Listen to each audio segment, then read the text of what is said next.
बहुत बढ़िया गीत राह चली ला टोकेला सोनार सैया जी काहे नथिया गढ़वला उधार सैया जी। कौनो मर्सेदू के मेहरारू एकदम कम उम्र की मिल गई। वह आदमी कहता है गुरुजी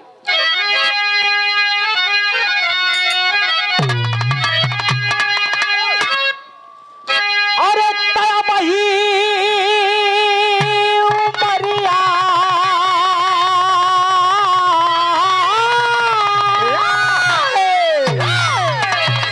अरे कितना बही उमरिया के छोट गोरिया अरे की छोट गोरिया काहे रंगल बाड़ू लाल लाल होठ गोरिया काहे रंगल बाड़ू लाल लाल।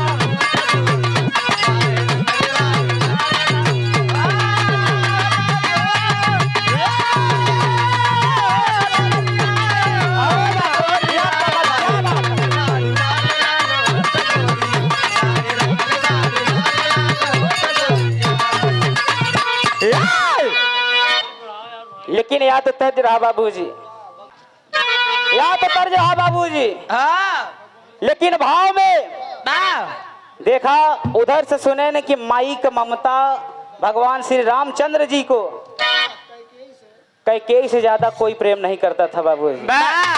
लेकिन जब मर्यादा पुरुषोत्तम भगवान श्री रामचंद्र जी की शादी हो जाती है धीरे धीरे समय बीतता है। एक बार मर्यादा पुरुषोत्तम भगवान श्री रामचंद्र जी अपने माता कैकेयी से अकेले में बुला करके बाबूजी मांगन मांगत हैं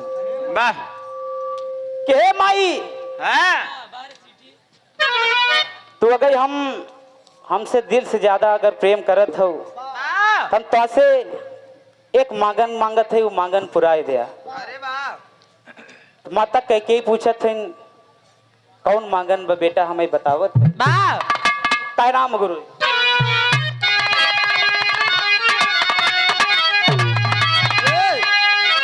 अरे हमें दाई है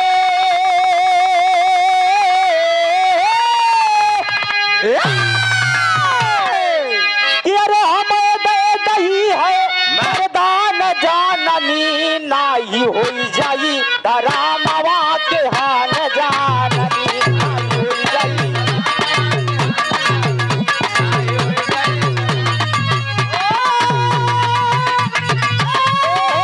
क्या बात है अरे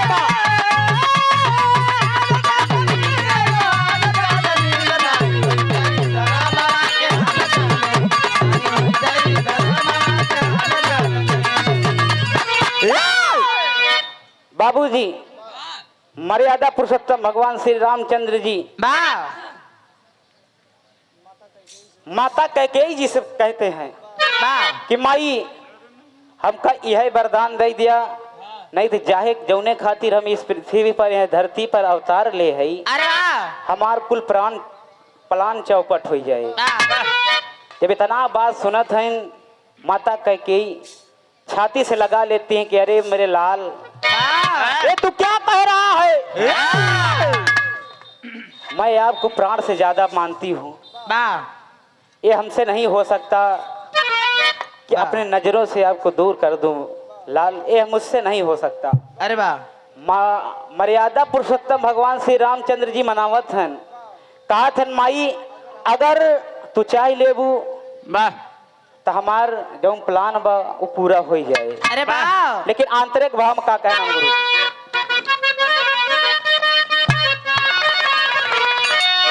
कि अरे बन भेजा मैदा भरत के सिंह सनावा बन भेजा मैदा भरत के सिंह सनावा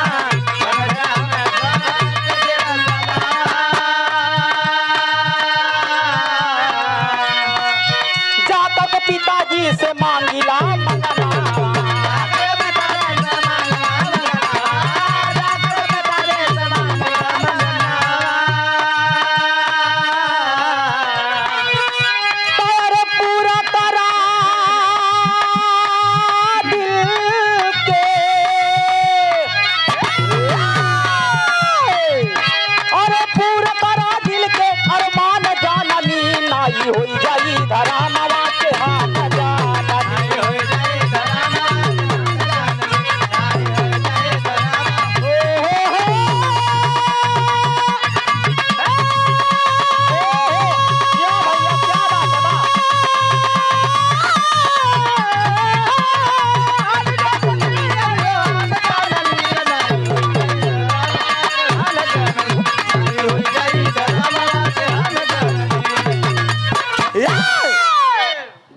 श्री रामचंद्र जी समझा रहे हैं, बता रहे हैं कि माई अगर आप चाह लेबू तो हमार काम बन जाए, अगर आप न चाहबू तो न बनी माई। अरे वाह जा करके पिताजी से ओ दो ही वरदान मांग लिया। वाह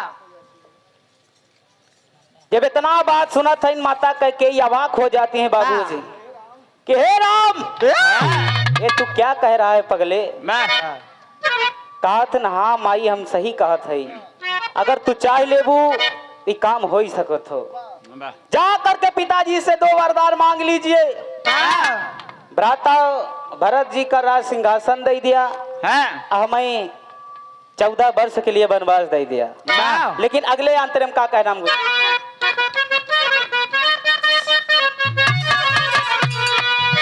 आज से 14 वर्ष रावण की उमरिया, आज से 14 वर्ष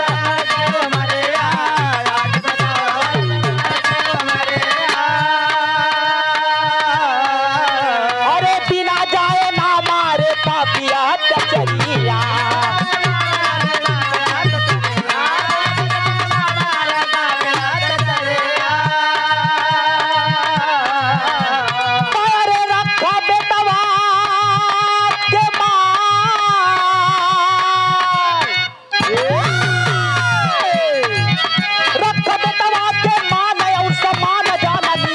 हो जाई घरा मावा के हाल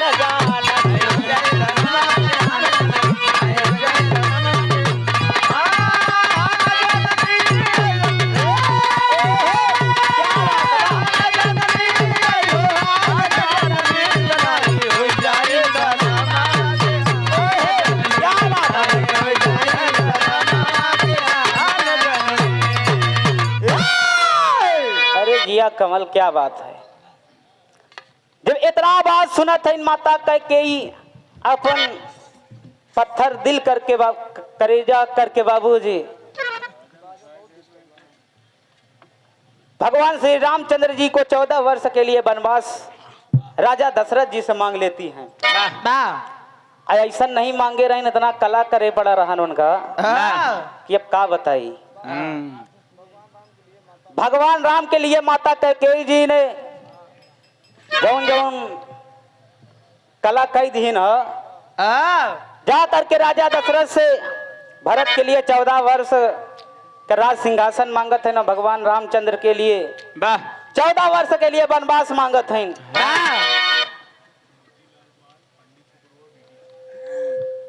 आप परम आदरणीय श्रीमान मोतीलाल पाल पंडित के पूर्वा बीडीसी पंडित पूर्वा की पावन सरजमी से 101 रुपए का महान आशीर्वाद आपको पैर छूट आशीर्वाद की कामना करते हैं बाबू।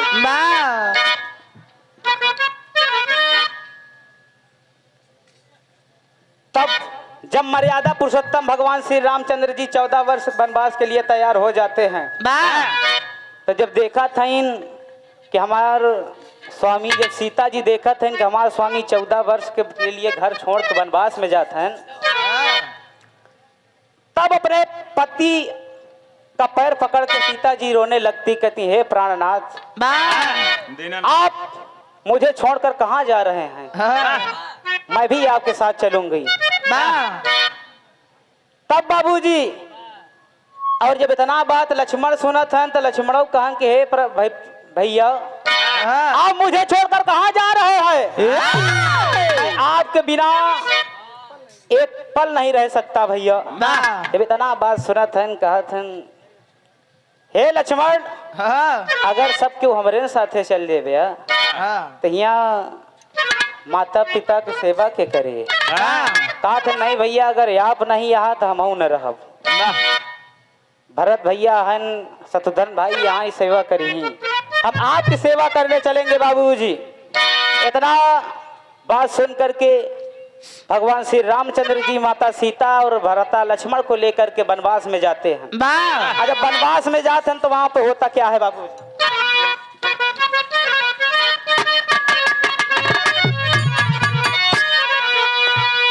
भगनी का लंकापति सीता को चुराई,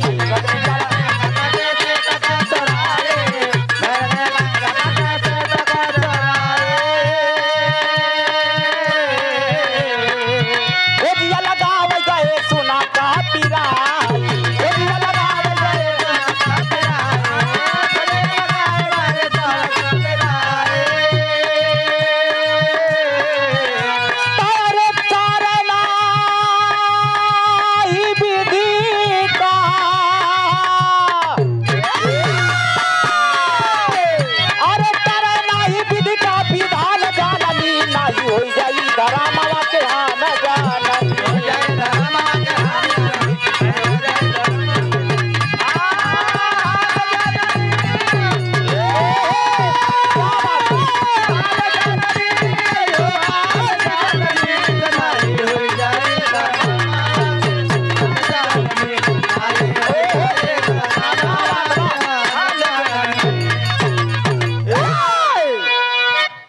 वनवास में जाते हैं, धीरे धीरे समय बीतता है बाबूजी। एक बार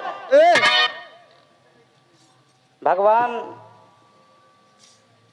रामचंद्र जी की रचना ही रही, गढ़ना ही रहन, यही करे खातिर पृथ्वी पे अवतार ही लिए रहन। लेकिन वह समय आ जाता है जब दशकंधर एक बार माता सीता जी का हरण कर लेता है बाबूजी। उसी वनवास में माता सीता जी का हरण कर लेता है। अरे वाह। भगवान श्री रामचंद्र जी उसी वन में भटकते भटकते सीता जी का खोज करते करते किष्किंधा पर्वत पर जाते हैं। वहाँ राजा सुग्रीव से मित्रता होती है बाबूजी। और सारी वानरी सेना को लेकर के जब मित्रता हो जाता, वानरी सेना सब इकट्ठा हो जाते हैं। उसी में एक वीर बलवान हनुमान जी जा करके लंका नगरी में माता सीता जी का खोज लगावत हैं। जब खोज लगाए के आ जात हैं, बतावत हैं सारी दास्तान की ऐसी ऐसी बात। तब मर्यादा पुरुषोत्तम भगवान श्री रामचंद्र जी अपने पूरी वानरी सेनाओं को लेकर के लंका पे चढ़ाई कर देते हैं। जब चढ़ाई करत हैं तागे होत का गुरु जी।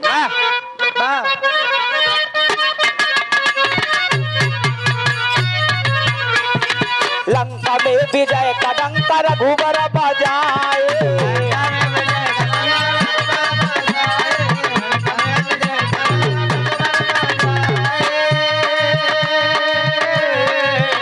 अरे ताभी से लोग विजय दशमी मनाए। ताभी से लोग विजय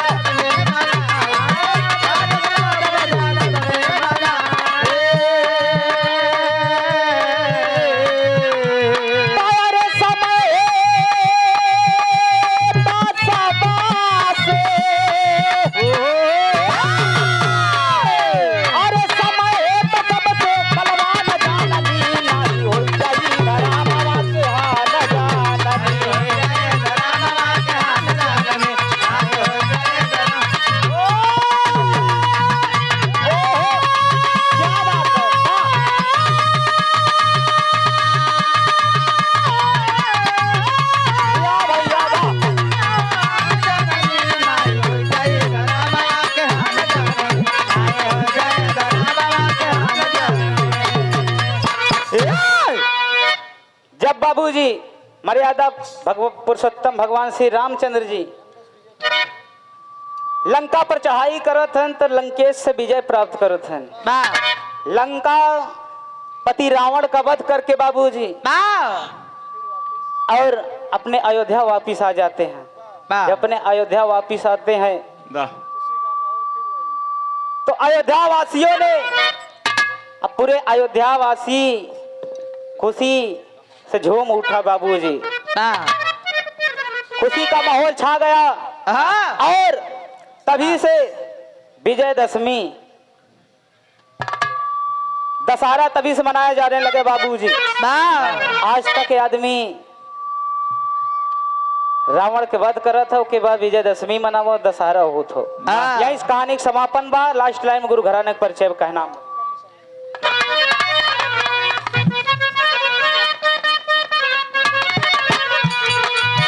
गुरु बाबा दीन दया राम स्वर्ग गईले। गुरु बाबा दया राम स्वर्ग गईले। गुरु बाबा दया राम स्वर्ग गईले। अरे गुरु नंदू राम कुमेर नैया लगवले। गुरु नंदू राम नैया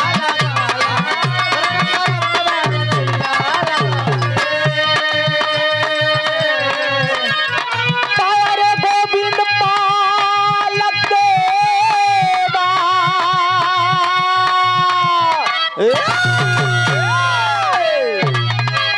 कि अरे गोविंद पाल केदा कुछ ज्ञान जाननी। अरे ज्ञान जाननी नहीं। अरे होई जाई धरामवा के हान जाननी।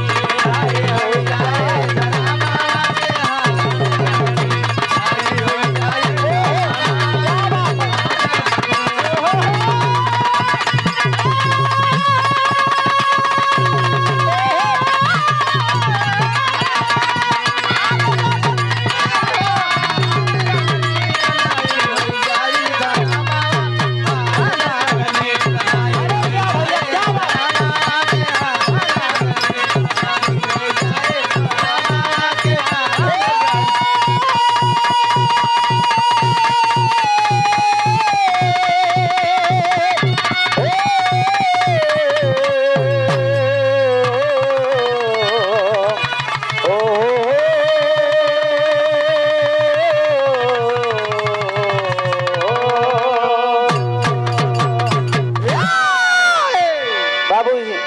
अब आप सब अगली पार्टी से गीत संगीत का आनंद लीजिए। बा